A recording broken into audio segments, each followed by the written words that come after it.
Ya, adik-adik, selamat sore, selamat berjumpa lagi dengan Pak Guru. Jadi, senang sekali sore ini saya bisa membagikan media pembelajaran tentang ekosistem dari subtema 2 hubungan antar makhluk hidup dalam ekosistem. Jadi, video ini adik-adik dibuat dengan maksud agar adik-adik lebih mudah untuk mempelajari materi ini. Jadi dengan adanya video ini nanti adik-adik bisa membuka secara berulang-ulang materi yang mungkin sulit atau belum dipahami oleh adik-adik.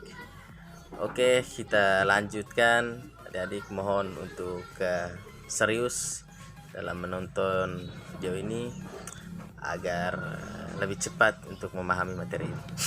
Ya, ada kompetensi dasar, indikator, kemudian ada tujuan.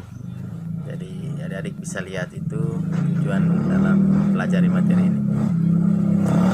Yang berikut kita masuk ke materi tentang simbiosis dan contoh. Jadi pengertian simbiosis, kemudian contoh dari simbiosis. Jadi nanti akan dibahas secara lengkap. Ya, kita lihat yang pertama pengertian dari simbiosis. Simbiosis adalah hubungan yang khas antara dua makhluk hidup yang hidup bersama-sama. Jadi itu harus diingat ya. Adik-adik harus ingat baik-baik pengertian dari simbiosis. Jadi ada dua kata kunci di situ. Yang pertama hubungan yang khas. Yang kedua makhluk hidup yang hidup secara bersama-sama. Itu konsepnya. Jadi ada hubungan yang khas, ada dua.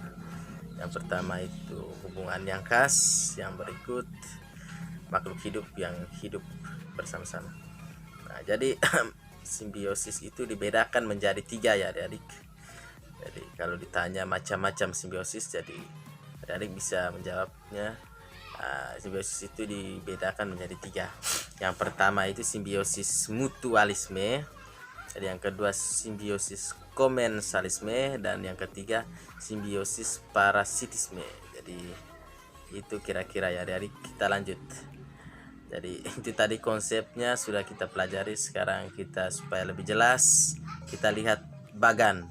Nah, jadi Pak Guru di sini sudah membuat bagan yang cukup menarik. Jadi bagan ini dibuat dengan maksud supaya adik-adik lebih gampang untuk memahami konsep yang sudah dijelaskan sedikit di depan tadi.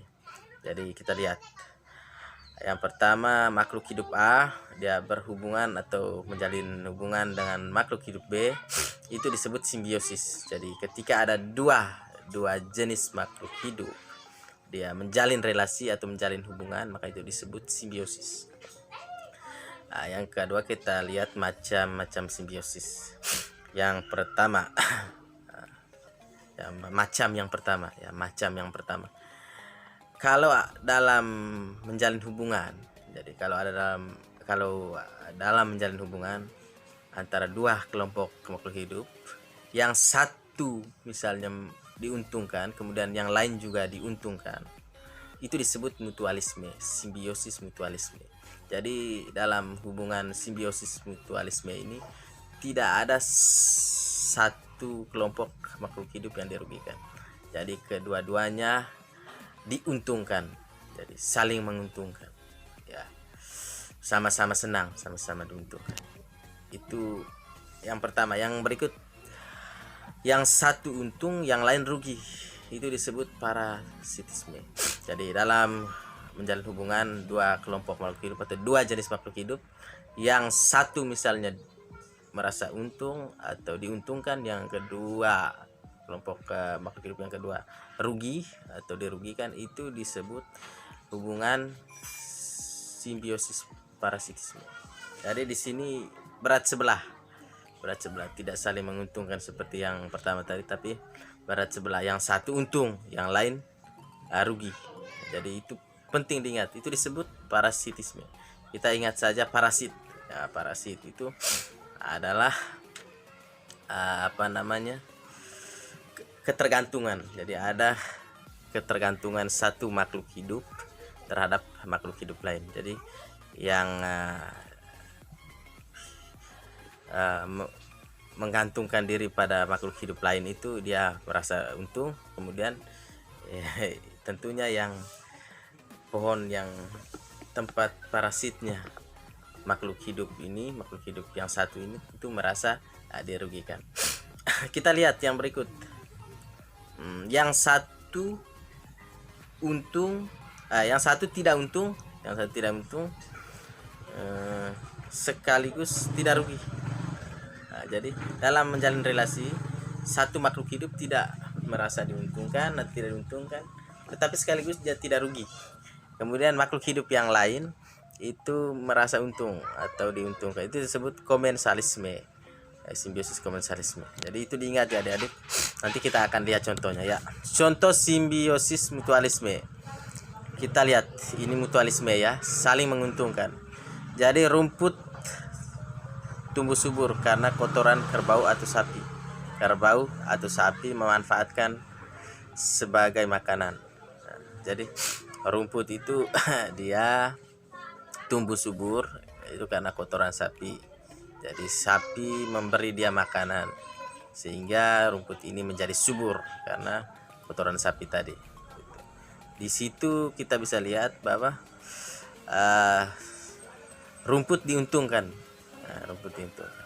Nah, ketika rumputnya ini menjadi besar, ini sapi bisa memanfaatkan sebagai bahan makanan. Jadi di dalam contoh itu kita lihat sapi juga diuntungkan. Jadi sama-sama menguntungkan ya. Yang kedua kita lihat contoh lain. Kerbau beruntung karena kutu pada tubuhnya dimakan oleh burung jalak. Burung jalak memperoleh keuntungan dari kutu. Nah, salah ketik itu ya. Coba lihat. Kerbau dan burung jalak. Gitu. Jadi kalau kerbau misalnya penuh dengan kutu kemudian tidak dimakan oleh burung jalak, maka menyebabkan kerbau ini bisa kurus. Jadi darah yang ada di dalam tubuh kerbau bisa dihisap habis oleh kutu sehingga menyebabkan dia bisa kurus. Tetapi untungnya ada burung jalak. Burung jalak ini dia karena membutuhkan makanan, dia memakan kutu yang ada di kulit kerbau. Jadi dengan dimakannya kutu oleh burung jalak ya, maka di situ kita lihat, kerbau diuntungkan, dia tidak menjadi kurus karena darahnya habis dihisap oleh kutu. Sekaligus kita lihat burung jalaknya kenyang karena memakan kutu yang ada pada tubuh si kerbau. Itu salah satu itu contoh lain dari simbiosis mutualisme.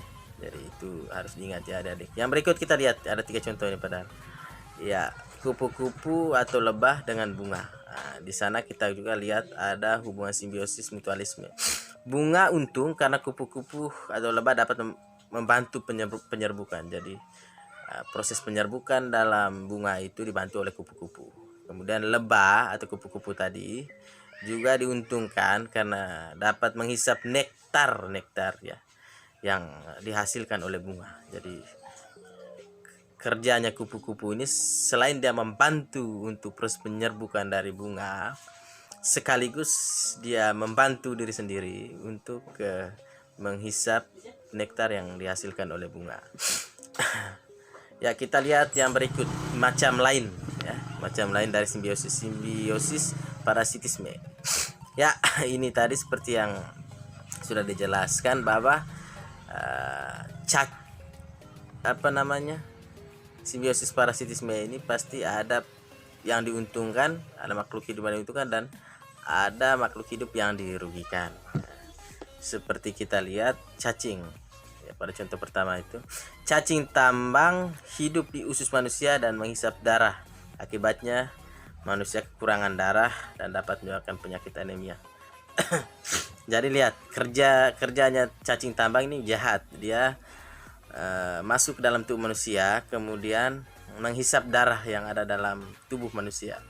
Jadi ini dapat menyebabkan manusia menjadi sakit.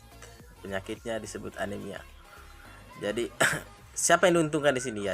Tentu jawabannya adalah cacing tambang. Kemudian siapa yang dirugikan?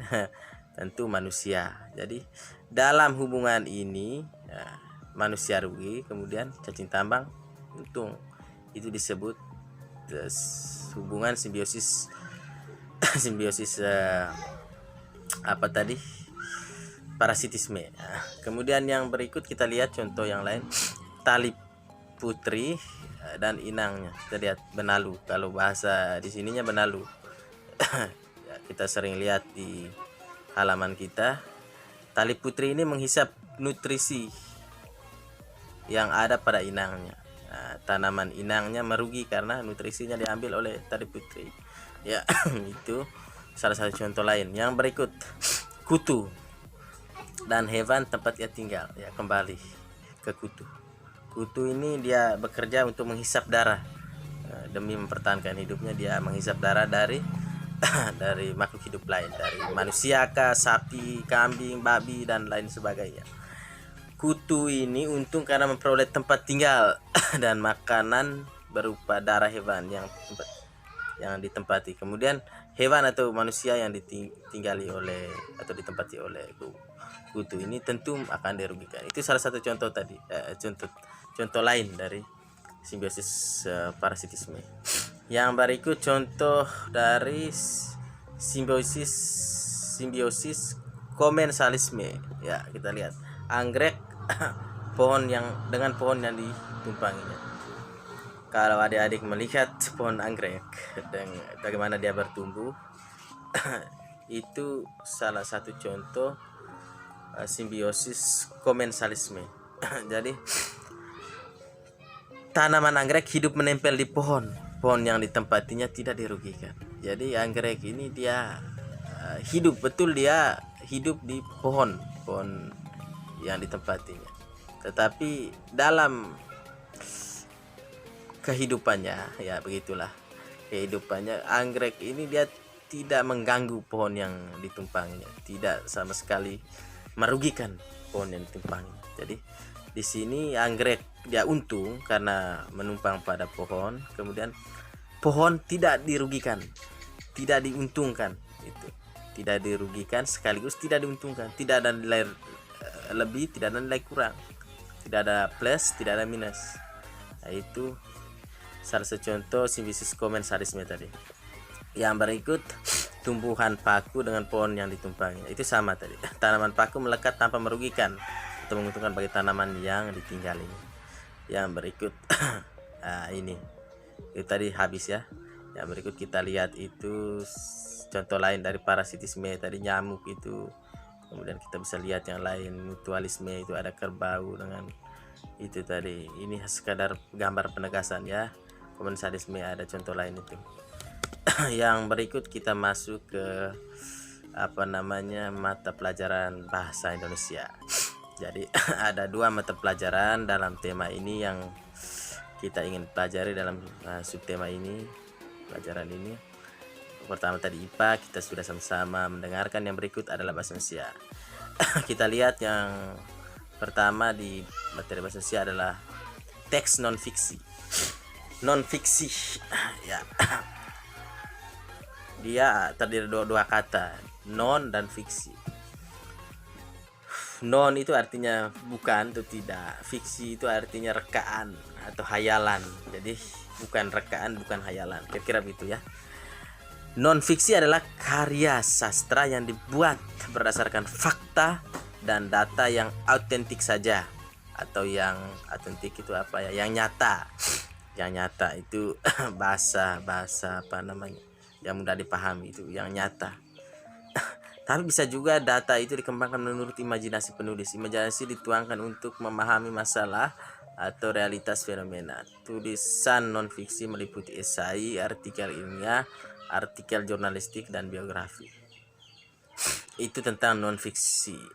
Jadi intinya di sini non-fiksi itu dia kebalikan dari fiksi. Kalau fiksi itu dia cerita hayalan, itu tidak nyata atau rekaan atau imajinasi dari penulis.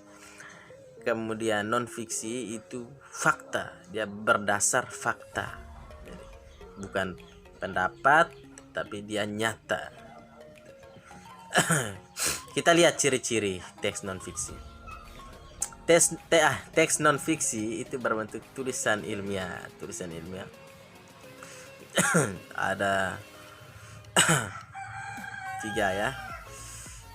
Teks non fiksi itu berbentuk tulisan ilmiah. Ciri yang pertama, jadi dia memang karena dia fakta, dia basisnya atau dasarnya fakta atau nyata, maka dia salah satu cirinya adalah berbentuk tulisan ilmiah, itu jelas. Yang kedua, teks non fiksi berusaha menarik pemikiran pembaca.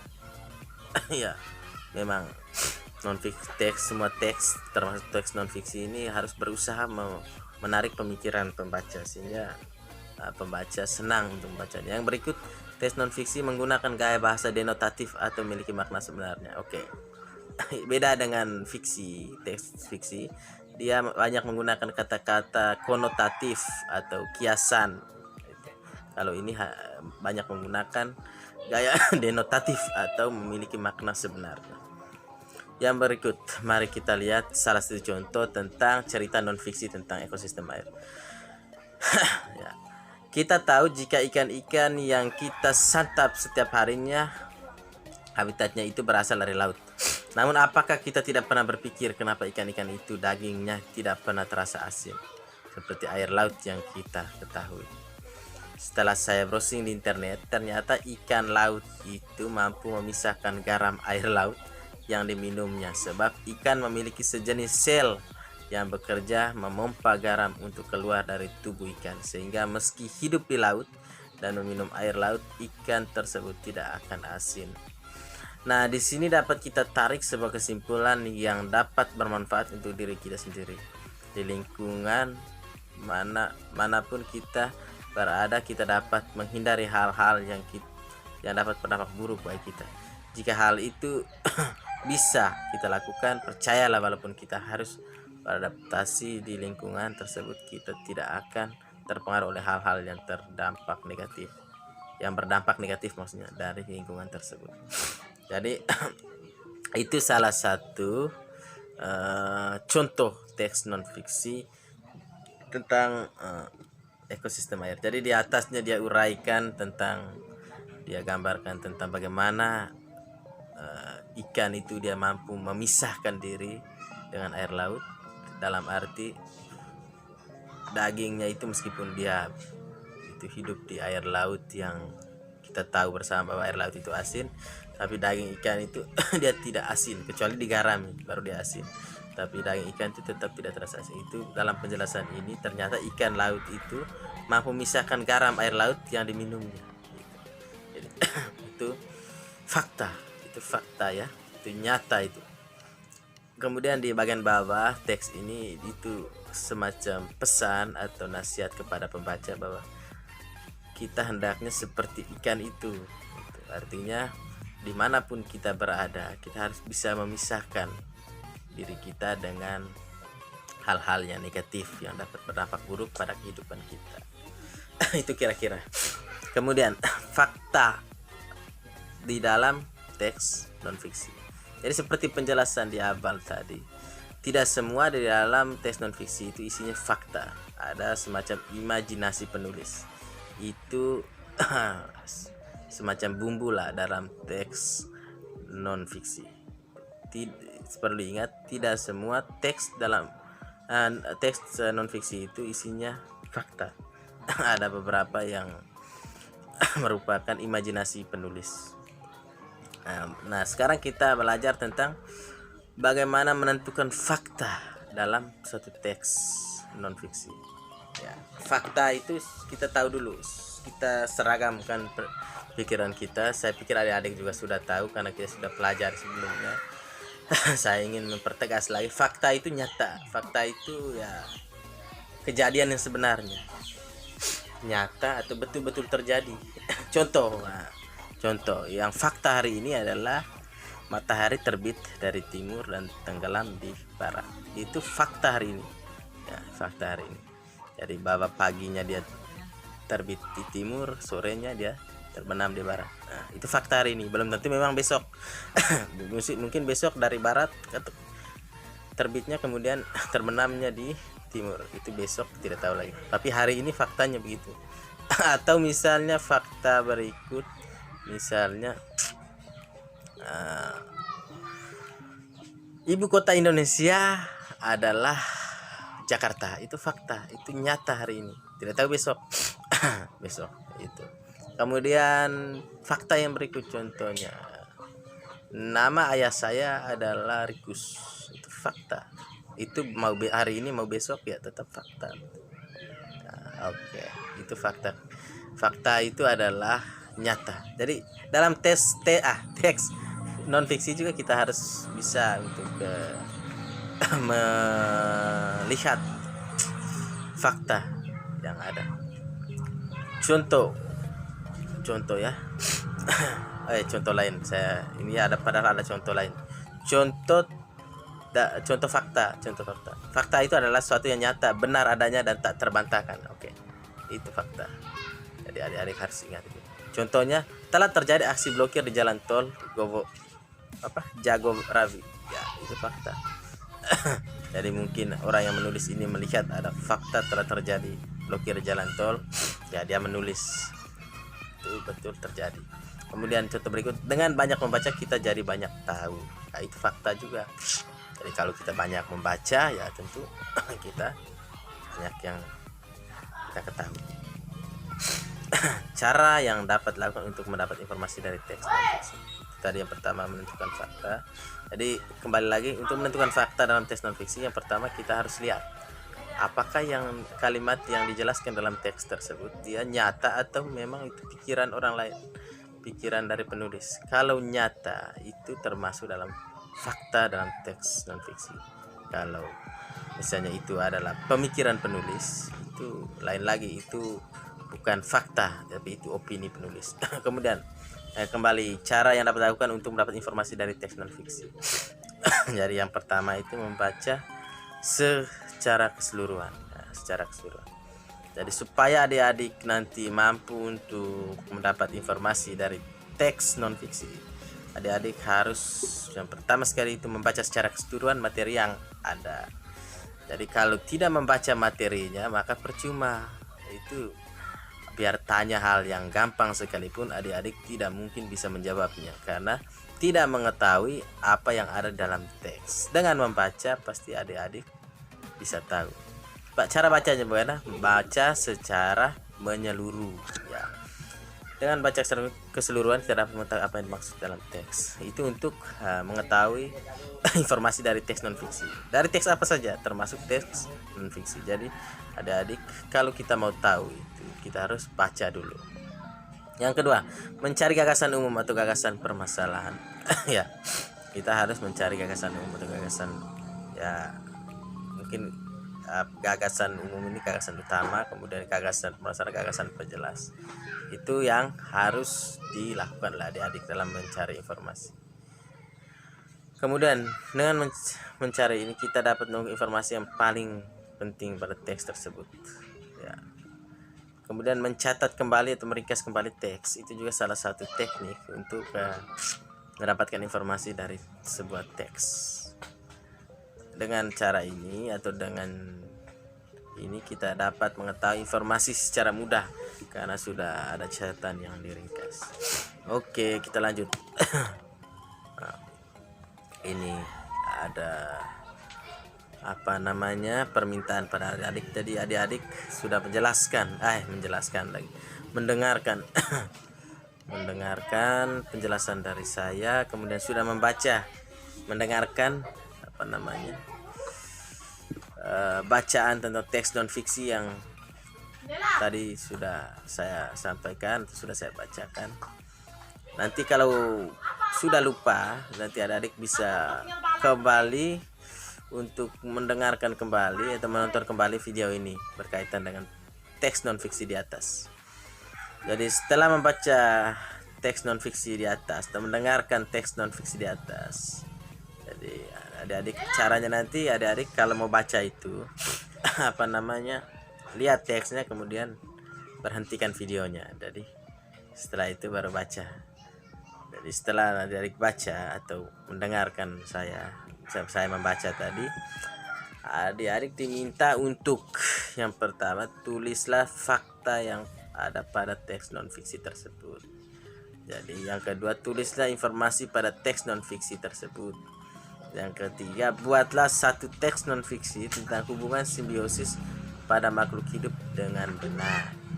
Jadi nanti setelah dikerjakan dikumpulkan lewat via WA, nanti saya periksa.